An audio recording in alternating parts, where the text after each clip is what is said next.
Hello, welcome back to Lenz Comic Corner, Classics slash Non-Classics. This is episode number 231 and Doubleshot number 164. Pretty much, this episode is going to be like volumes 2 and 3 of X-Men Age of Apocalypse. The first one is Alpha, which this one contains X-Men 320, 321, X-Men, Volume 2, issues 40 to 41, Cable, number 20, X-Men Alpha, Generation X, number 1, Astonishing X-Men, Volume 1, number 1, Gamma the Externals, number 1, Weapon X, Volume 1, number 1, Factor X, number 1, X-Men, number 1, Excalibur, number 1, Amazing X-Men, number 1, and the X-Men Age of Apocalypse Ascend Edition. Now, pretty much when it comes to this particular book, Scott Lobdell, who was like pretty much the first writer on the list on here, he does Uncanny X-Men, Generation Next, and Amazing X-Men. Fabian DeCisa does X-Men, Astonishing X-Men, I think that's it. Warren Ellis does Excalibur, X-Men, that's done by Jeff Loeb, Factor X, I think that's done by John Francis Moore. Weapon X is done by Larry Hama, I think that's it. Oh, Mark Waid is also one of the writers as well. He co-writes X-Men Alpha with Scott Lobdell. Yeah. Now, simply this book is collecting two books into one. Simply, the issues in here are pretty much books that were part of the X-Men the complete Age of Apocalypse epic, Book 1 and Legion Quest. Yeah, this book is really long. But yeah, let me show us some artwork in here. And it has some common cliches of 90s star artwork, like, let's see, we have, oh yeah, this. Look at this. Pages turned on their side. Now, the reason why you have books like that, issues like that, when you read issues from the early 90s, because that was common back then. Yes. And also, one of the other common things was women doing Escher pose. Yeah, basically they show up their rear end and their chest at the same time. And if you try to do it, it for some people actually really hurts doing that. Where artists think women's spines are made of rubber. Yep.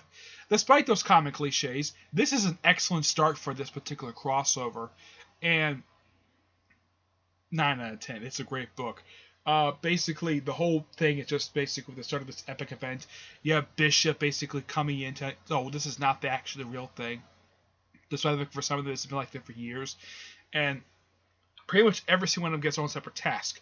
Now, in the Amazing X-Men, which is the main book of this entire crossover, which is basically was replaced with Uncanny X-Men, X-Men was replaced with Astonishing X-Men, Wolverine, Weapon X, X-Man, Cable, Gamma the Externals, X-Force, and Excalibur, that was basically replacement for Excalibur.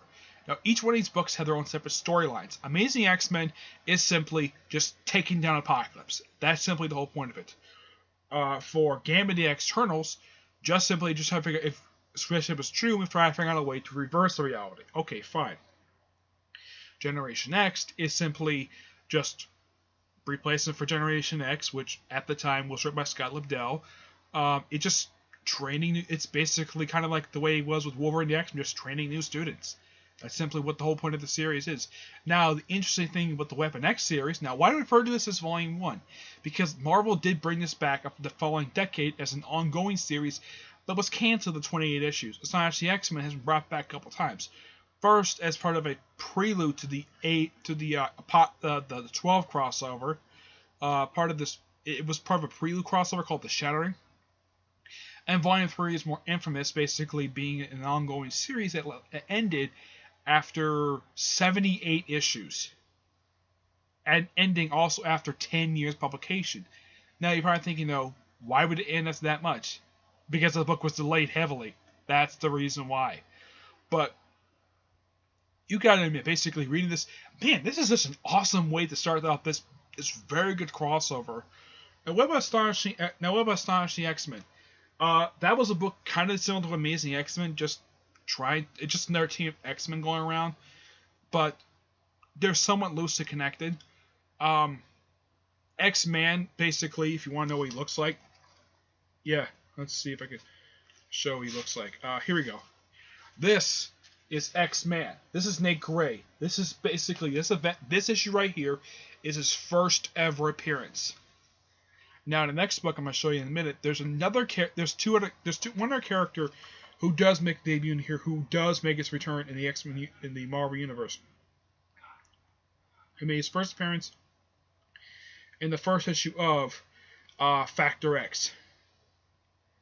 Let's see here. Oh, I should also warn you that if you read Generation X, if you're not a fan of Chris Bachalo's artwork, Chris Bachalo draws the entire series Generation X. Now, interesting fact about the Astonishing X-Men miniseries.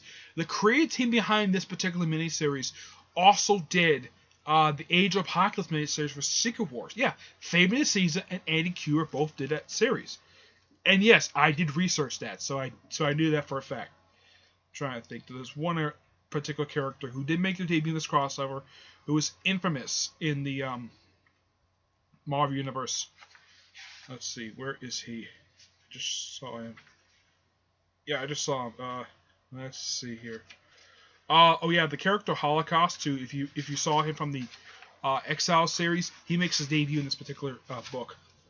I'm trying to find him. Where the heck is he? Let's see here. Here he is. This guy right here in the corner. That is the Dark Beast. He is the Age of Apocalypse version of Hank McCoy. You see, throughout the whole event, he's referred to as Dark Beast, not the Beast. Dark Beast. And as a matter of fact, his legal name is Hank McCoy II in order to differentiate himself from his primary counterpart. As a matter of fact, he has met his 616 counterpart. You know how he met him? He kidnapped him and sealed him up in a brick wall. And this happened in X-Men Limited number 10. You can find it also in the Road to X-Men Road to Onslaught epic. Yeah. So you have two very important characters who are associated with this particular universe who do make their return afterwards.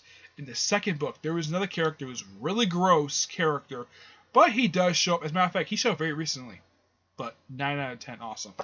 Alright. Now, this guy on the cover, this is Holocaust with Sabretooth.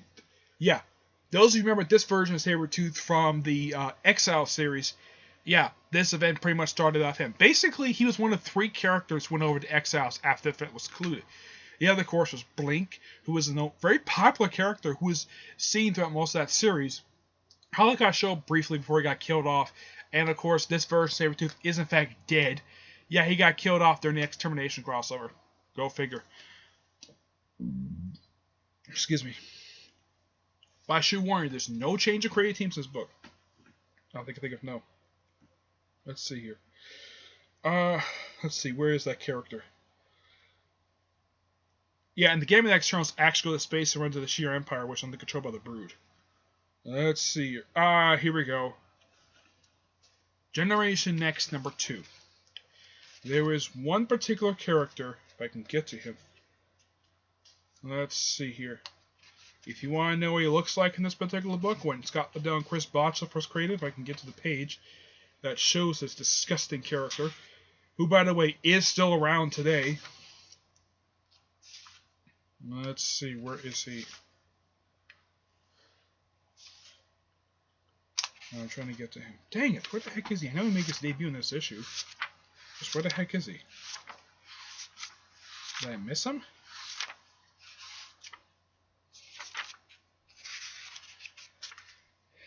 Let's see here.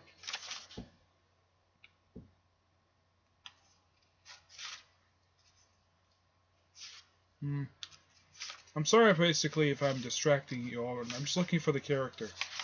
Let's see if I can find him here. Maybe he's not in this issue. Maybe he's in another book.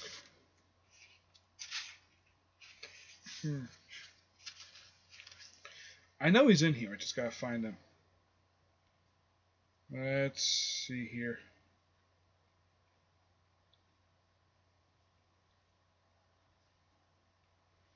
He's heavily associated. As a matter of fact, he was featured in the X-Men Legends 2 game.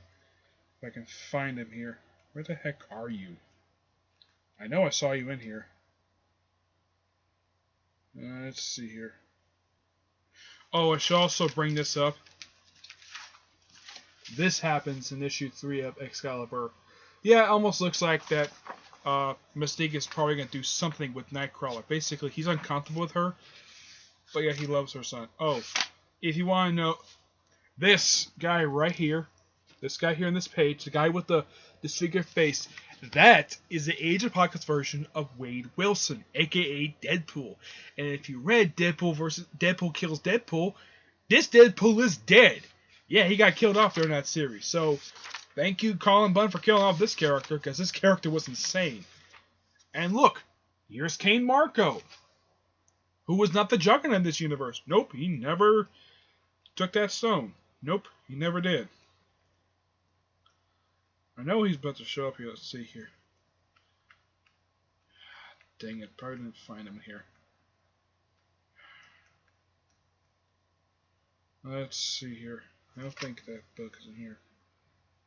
No, it's not in here. Dang it.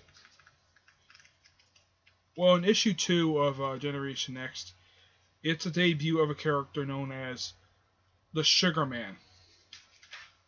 Yes, the Sugar Man.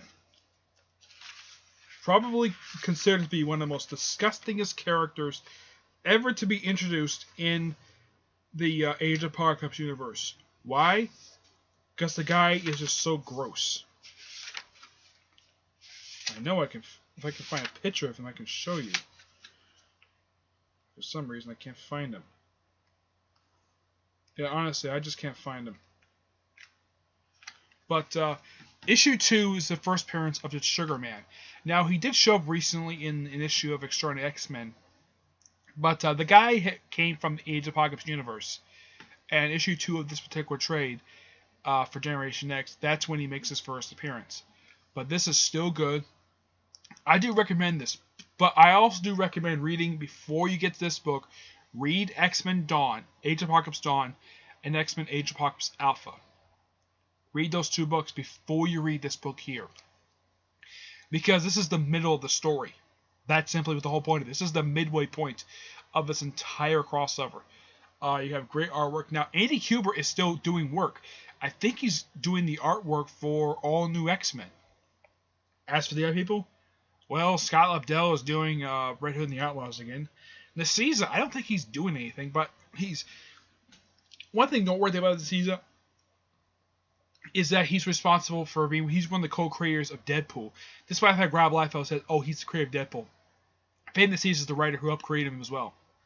So, excellent book. 9 out of 10. I do recommend it. Oh, here's some more artwork. Okay?